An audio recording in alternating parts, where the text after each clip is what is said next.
Yodel-hee-hoo. I felt the need to yodel in front of the mountains. Okay, this is Justin Vawter, and I'm recording for Engaging the Experts with Clint Rodriguez at a Region 11. So I'm going to read the questions aloud and then answer them as quickly and concisely as I can. So, okay, number one, please introduce yourself, your credentials, major works, associations, etc. So again, my name is Justin Vawter, and I'm the Chief Creative Officer with a company called NuMinds Enrichment. I first started as a middle school teacher 15 years ago. Taught inside of a middle school classroom and was eventually asked to teach the gifted class, so I became a GT teacher, and then from there a GT specialist, and then worked with Region 10, the service center, as a GT consultant in that capacity, and with University of North Texas as a gifted researcher. My goodness. So that's part of my credentials. Now what I do with my own company is that we create enrichment programs for kids. This includes Camp Pursuit, this includes after school enrichment, and we have delivered programs everywhere from, the Dallas area all the way to Washington, D.C. We've been to Lebanon working with Syrian refugees, and we focus our time and energy and efforts on providing opportunities to all students, including those that are at need. So that's who I am. All right, number two, what caused you to choose gifted education as your area of academic investigation?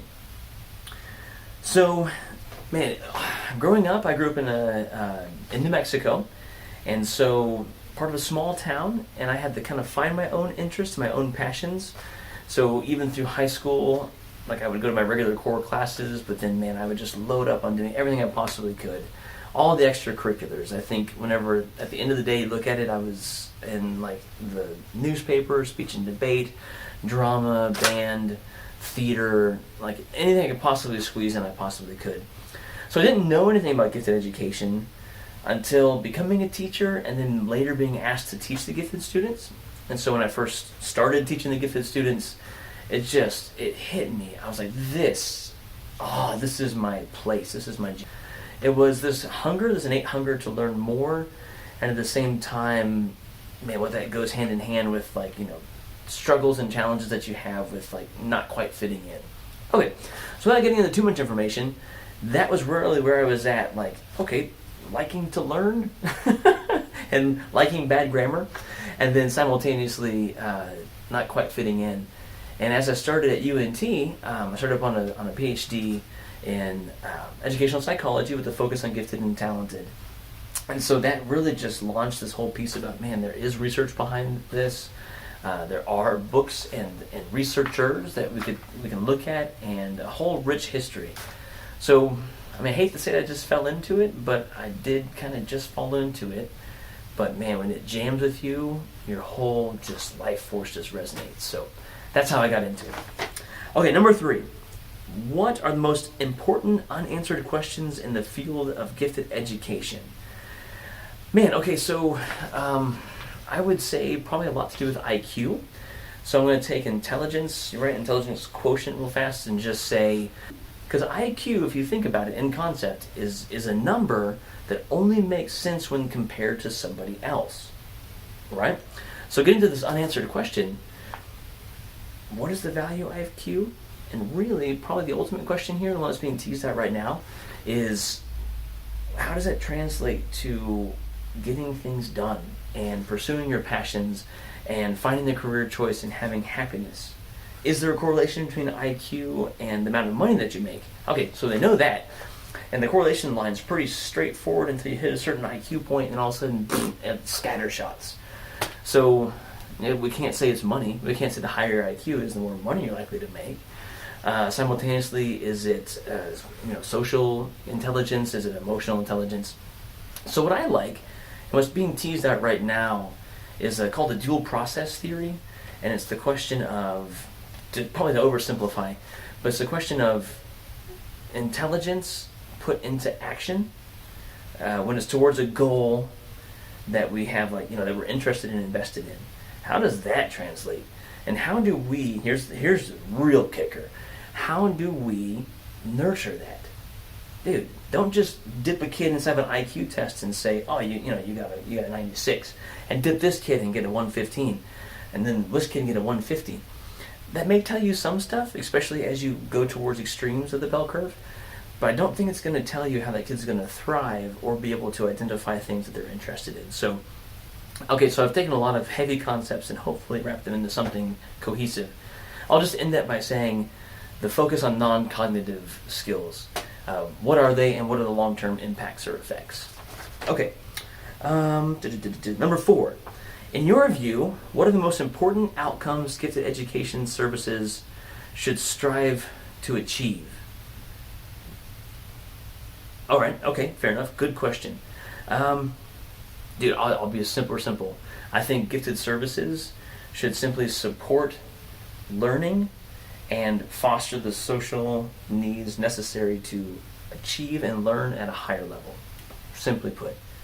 I don't know if that needs any unpacking, but I will. You're welcome to edit that out of the video. But yeah, if a kid desires to learn more or is able to learn more or has already shown readiness and mastery to learn more, then gifted services and advanced academic services should be able to provide that piece. And then, like I said, simultaneously, the social and emotional piece that helps round that out. So if I'll give you an extreme example. I'm a 4th grader sitting in an 8th grade math classroom. I'm going to need some support to make that happen. If I am, even if I'm just advanced in some way inside the traditional classroom and I need differentiation, is there support for that? That lets me learn. I can work by myself without being overly isolated. So, okay. Number 5. What are the obstacles to the achievement of those outcomes, and how might they be overcome?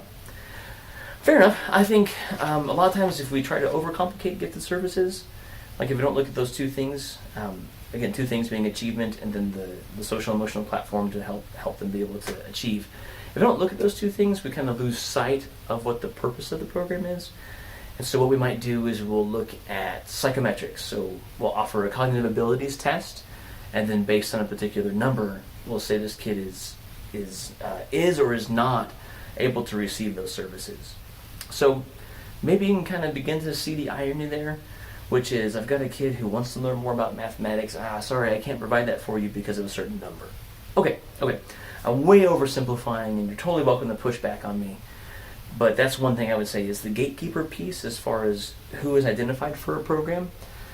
And then, what else did it say? How might they be overcome?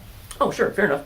So one thing I'm a big advocate for is local norming, and that's become kind of buzzy in the past 5-10 years or so.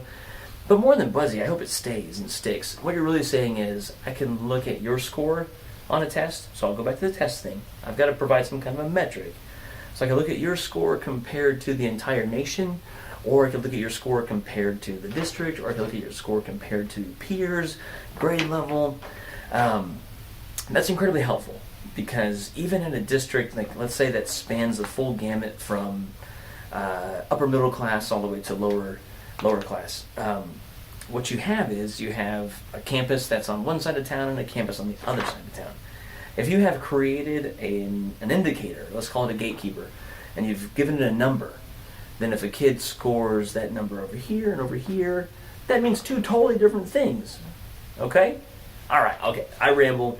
But I do believe that local norming, which is now comparing that kid to other kids at that campus, is a way to overcome this barrier of, I'm sorry, this one number that compares on a national level or across the entire district that's so diverse. Local norming overcomes one of those obstacles. Obviously, there's more. There's always more. Short video. Okay, number 6. Please briefly describe what you consider to be the best practice for identifying learners for inclusion in the gifted education services. Okay, so there are many different ways to do this. One that I resonate with is similar to what we might call like a push-in model. Not for services, but for identification. Let me explain. Let's say you're Justin and you're in middle school and the teacher says, I think you would be a good candidate for the gifted program. So you're pulled out of that class and you're given some tests, and then we evaluate that on a matrix, and then that tells us if you can go to the gifted program. So that's all fine. What may happen, what tends to happen, is there's a disconnect between the testing that happens right here and then the actual service or delivery. So I pull you out and I give you like a test of your cognitive abilities and your mathematic abilities, and I put you into a program that requires you to be completely self-dependent, or completely independent, and autonomous as a learner. And so I tested you on your cognitive abilities, but I didn't test you on those social dynamics to see if you had that type of intrinsic motivation to learn and to achieve. So there's a disconnect there. Now, going back to the question, which says, what would be the best practice for identifying the learner? What I argue is, like a push-in piece. So a gifted specialist comes in, or gifted specialist works with a teacher to do a lesson, and that lesson aligns to the type of learning that takes place inside of a gifted program. So if you are doing autonomous, independent learning that requires like resilience because it's very difficult and heavy on the research and the writing piece, you go into this class and you offer a push-in type of experience, an experience that models the actual program itself, and then you take observation, right? So obviously this is a qualitative approach in this regard, but you take observation of these kids to see how they're responding. And you probably need to do this a couple times, 3 times to triangulate would be best. So you're able to see how the kids are responding to this type of learning that you're offering inside the program. That would be an identifier for who would belong inside the program, or who would benefit for the program, I should say. Okay, number 7. Why has equity in gifted education been so difficult to achieve? And what does real equity look like? Man, I'll probably oversimplify this one again. I feel like I've talked a lot about psychometrics and the history of IQ and how that competes with environment and access. So that's probably, those are a lot of the reasons why it's been so difficult to achieve. Misunderstanding about the program and who would benefit from it. I mentioned that before. But this is a really powerful question. What does real equity look like? And I'll just go back to my definition of the program. Are you providing all kids an access to learn, right? And to learn more and to dive in deeper, and then providing them the social and emotional support that they need in order to do that? Like, that's it in my book. I'm sure many of you will push back and say, oh, there's so much more. But to me, that would be equity. If I could roll into a campus that is a predominantly bilingual campus, or I could roll into a campus that just has a wide strata of demographics, and just see all kids having the ability to learn and to access that learning, and then their teacher provides them the support. Maybe they have counselor support, maybe they have a specialist on the campus that is able to support them both socially and emotionally as they go through this advanced learning experience.